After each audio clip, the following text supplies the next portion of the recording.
Hello everyone, welcome to my channel. तो जैसे कि कोमल ठकराल और पंकज के रिश्ते को सबको पता ही चल चुका है, यूट्यूब फैमिली को तो पता ही है कि भाई पंकज की एक्स वाइफ थी कोमल ठकराल और उसकी एक बेटी भी थी जिसको वो छोड़ के आ गई थी। क्योंकि जब पारस और स्नेहा का यूट्यूब पे ये चला था ना, एक दूसरे पे एलिगेशन लगाने का काम, उसी वक्त कोमल के रिश्ते का भी खुलासा हुआ था।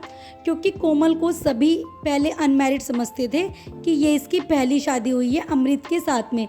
लेकिन जब कोमल की पहली शादी की फ़ोटोज़ आनी यूट्यूब पे स्टार्ट हुई और धीरे धीरे पता चला कि उसकी एक बेटी भी है और जो कि व्लॉगिंग करती है, तब लोगों को पता चला था कि भाई कोमल का इस तरीके से है और वो डाइवोर्सी थी, उसकी दूसरी शादी हुई थी अमृत के साथ में।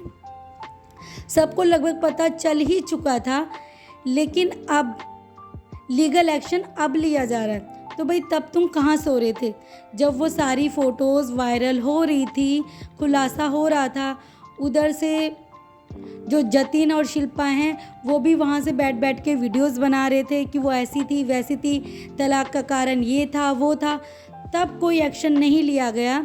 लेकिन अब पंकज ने अपने कल के व्लॉग में बताया कि मेरे पास दिल्ली से कॉल आ रही है और मुझे अब पता चला है कि मेरे नाम पे एक एफआईआर भी है। उसने डायरेक्ट नाम तो नहीं लिया पारस या कोमल का कि भाई किसने एफआईआर मेरे नाम पे की है, लेकिन उसने इनडायरेक्ट वे में बोला है कि जब चीज़ें ख़त्म हो चुकी हैं और अब तो हम किसी का नाम भी नहीं ले रहे हैं, तो फिर अब ऐसा क्यों कर रहे हैं, मुझे जेल भेजने की तैयारी अब क्यों कर रहे हैं। और सही भी बात है, जब उस वक्त सब कुछ वायरल हो रहा था तब तुम कहाँ थे? तब तो सबको पता चल गया था। और अब तुम बोल रहे हो क्योंकि पारस ने जैसे बोला है कि भाई अब मेरे पास कोई कंटेंट नहीं है दिखाने के लिए, तो मैं अपनी व्लॉगिंग अभी कंटिन्यू नहीं कर रहा हूँ क्योंकि कोई कंटेंट नहीं है उसके पास दिखाने के लिए। तो उसने सोचा कि भाई यही कंट्रोवर्सी कर लेते हैं। तो अब ऑफलाइन उसने बोला था कि मैं ऑफलाइन काम करूँगा, जो भी करूँगा।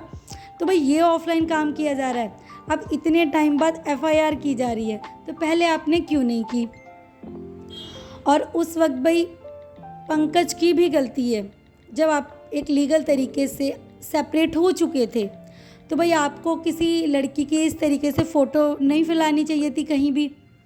हालांकि उसने खुद के फ़ोन से नहीं की थी, किसी और के थ्रू वो फ़ोटो वायरल होनी स्टार्ट हुई थी। किसी ने उससे व्हाट्सएप पे बात की थी और उसके थ्रू वो होनी स्टार्ट हुई थी।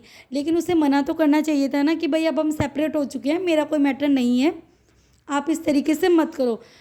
उन लोगों ने फ़ायदा उठाया इस चीज़ को, बहुत व्यूज़ कमाए, उसके भाई ने भी, जतिन ने भी, पंकज ने भी, अपनी बेटी को दिखा दिखा के भी खूब व्यूज़ कमाए। लेकिन जब ये अपनी नॉर्मल व्लॉगिंग अब दिखाने लगे, उसके अकॉर्डिंग ही व्यूज़ देने लगे। पहले जैसे आते थे जब ये कंट्रोवर्सी चली थी तब बहुत व्यूज़ आते थे, अब थोड़े डाउन हो गए थे। अब वो कह रहा है कि भाई मुझे जेल भेजने की तैयारी की जा रही है, मैं एक नेक्स्ट वीडियो बनाऊंगा, उसमें मैं दिखाऊंगा कि किस तरीके से मेरे पास मैसेजेस आ रहे हैं, मेरे पास थ्रेट्स आ रहे हैं। तो अब तो भाई ये गलत है ना, उस टाइम पे आप एक्शन लेते, अब आपके पास कोई काम नहीं है तो आप इस तरीके से कंट्रोवर्सी कर रहे हो। क्योंकि जब उस टाइम पे आपको एक्शन लेना चाहिए था तब आपने कोई एक्शन नहीं लिया। फ़ोटोज़ इतनी वायरल हुई, सब ने वीडियोज़ बनाई, तब कोई एक्शन नहीं लिया गया, लेकिन अब एक्शन लिया जा रहा है। तो भाई अब क्यों? वो भी यही कहना चाहता है कि भाई अब क्या हो गया इतने टाइम, अब तो हम कुछ बोल भी नहीं रहे हैं, तो अब मुझे थ्रेट्स क्यों मिल रहे हैं इतने ज़्यादा?